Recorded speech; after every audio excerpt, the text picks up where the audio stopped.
Welcome here into Teal, the show. The Jaguars have a big game this week at the bank. Sounds like it'll be a rainy one, but nonetheless, a big game. Should be a playoff-type atmosphere. Kyle, if I can channel my inner Tony Baselli, it is the most important game in franchise history. I mean, I feel like we've been getting a lot of those this year, so one more doesn't really make a difference, but it's been pretty fun. Well, he does say that every week, though. He says that about every game because it's the next one. But this one actually is, I mean, we can make a pretty solid argument for it being one of the more important games in franchise history. There have only been 2 other games in Jaguars franchise history at home in December with 2 teams with a winning record in the history of the franchise. There have only been 2 other times. So this is number 3. So this one is on a short list of importance kind of games in franchise history. And I mean, it's the Colts, so who better to face? And it's against the Colts. I mean, I don't know about who better to face. If you can talk about the team you hated last week. But yes, it's against the Colts, and the Colts haven't won in Jacksonville in a long time. We'll talk about that streak in a little bit. But yeah, look, this is a huge game for the Jaguars, one that they got to kind of have because of where you're at in this race right now. Both teams sitting at 8-4. The Colts have lost the last 2. The Jaguars seem like they're heading on the upward trend and off and rolling, but this is one of those where you got to have it. And good teams, they rise to the occasion. Big moment, big-time players make big-time plays when the lights shine the brightest, right? That's right, and I will say that so far this year, when the pressure's been on the Jaguars, they've had a couple of these games that we felt are, must-wins, yeah. And they've came and they've won the game. So I don't really, we'll get to our predictions later. I don't really expect this to be that much different. I think they're going to be prepared and ready to go. But you did mention, the streak at the bank against the Colts, and I know that we'll talk a lot about it. The fans talk a lot about it. But in terms of this team, head coach Liam Cohen says they haven't beaten this Colts team yet. I've never, to answer your question. And look, the message to the team today was, sure you guys are all going to ask them the same question. And every year is a new year. Every team's a new team. And I think we understand that we're different. Everything's new and different, and every year is different. So, yeah, I think you can hold on to that as something in your back pocket as a player. But ultimately, we got to go beat the Colts, this year's Colts, and this team on Sunday. And hopefully our crowd and fan base is a big part of that. It's been a long time since the Colts have won in Jacksonville. I mean, 10-0 since 2015. And some of these are some bad years, Yeah, was it the best Jaguars teams that were winning, but they were finding ways to do it? Look, week 1 of 20, literally it was beat the Colts. I mean, that 21 one, I mean, week 18, the Colts just needed to win and get in, and that was a Jaguars team that was just trying to finish the season after a debacle, and somehow they sent the Colts home. For whatever reason, Indy hasn't been able to figure out how to win a game in Jacksonville in a long time. And somehow I don't think that Sunday is the day that streak goes to an end. We were talking to Jordan Lewis in the locker room, and I said, hey, have you ever been a part of a streak that's lasted 10 years? And he looked at me, what do you mean, what's 10 years? What streak? The team hasn't been talking about this. Liam said he didn't want the guys to harp on this because this team hasn't won. And they legitimately have not been talking about it. But 10 years, 10-0.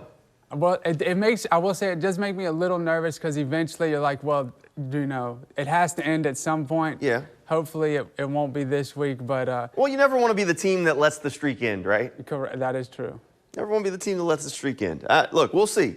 We'll see. This is a hard one, and the Colts have been playing really good ball, but they are also a banged-up football team. The Jaguars have a handful of injuries, too, but the Colts, they've lost a couple of key players. They've got a quarterback playing on one leg.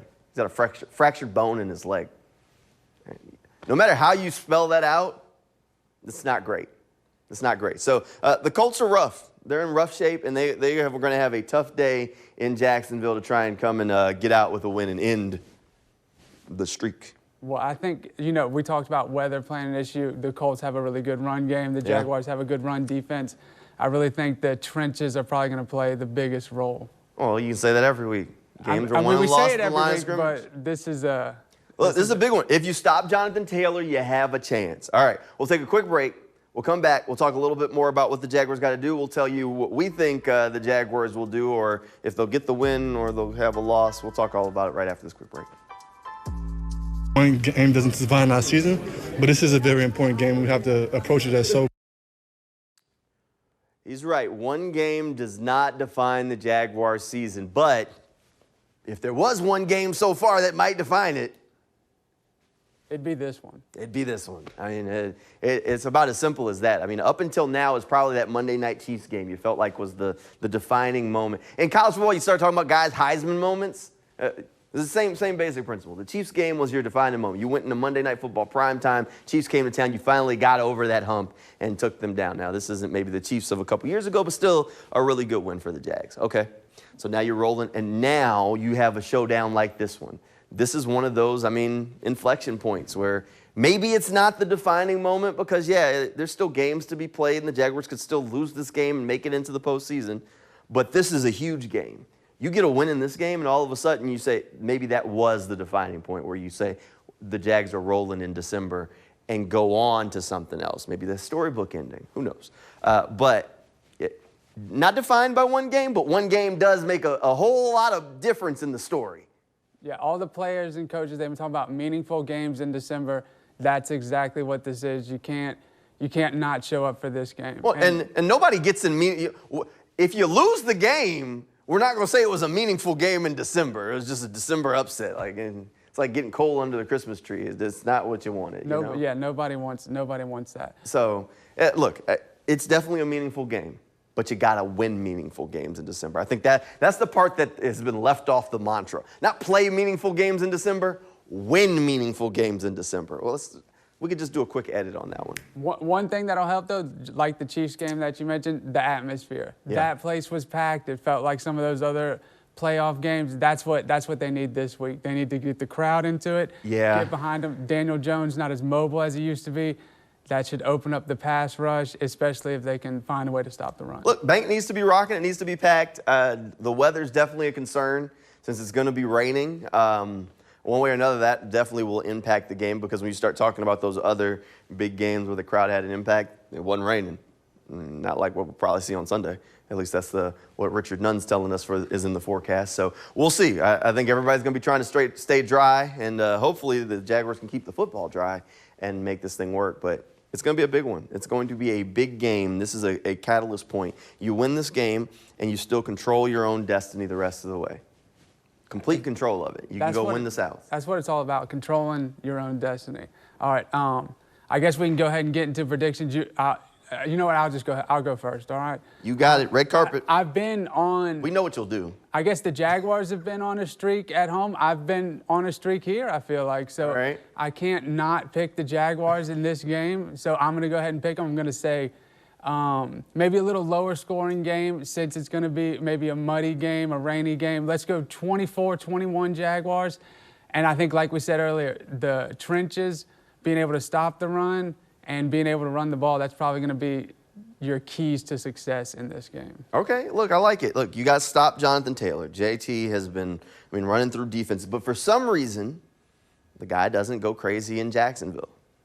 What it is about the field or the place, the location, I don't know. The Jaguars' defense historically has done decent enough. And they've stopped Jonathan Taylor in Jacksonville. Can they do it again on Sunday? And that's the catalyst point. Make Daniel Jones beat you should be the game plan for every team that plays the Colts. Make the quarterback with a fractured bone in his leg. I don't care what bone it is. I don't care if they say it's load-bearing. He said it impacts his movement. You didn't have to tell me that. A fractured bone in your leg, yeah, probably is going to impact how you move. Look, I'm not picking the team with one-leg quarterback. I'm just not doing it. I don't care about the streak.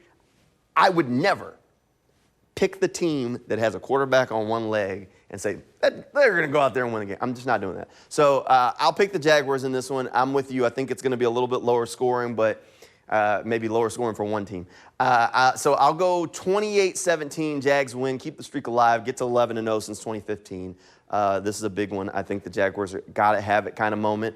And the Jaguars' run game has been in bounce-back mode each time. If they have a down week the week before, Liam Cohen dials it up the next week, and they run crazy. So Travis Etienne, Bashal Tootin, fire them up because I think they're going to find the end zone. Hey, if they run the ball, we know Bush Drive Rich would love to see some of that. So, yeah, look, if they win, lose, or draw, make sure you give us a call on Duval dial-up. You can dial it up, and you might hear yourself on Monday's episode of Teal the Show. Maybe it'll be a Victory Monday style show. We'd love to hear your Duval dial-ups. And hey, on Sunday, even if it's raining, we're going to be out there tailgating. So we'll be over at the slab counting you down to kickoff. If you're out in possibly the rain, come by and say hello. If you're staying home and staying dry and you still want to get a little tailgate energy and get ready for the game, you can tune in on Sunday from 11 to noon right here on Channel 4, and we'll count you down to kickoff and try and stay dry in the process. it's always a fun place to be. Always fun, always fun. The bank's always fun, especially when the team's 8-4.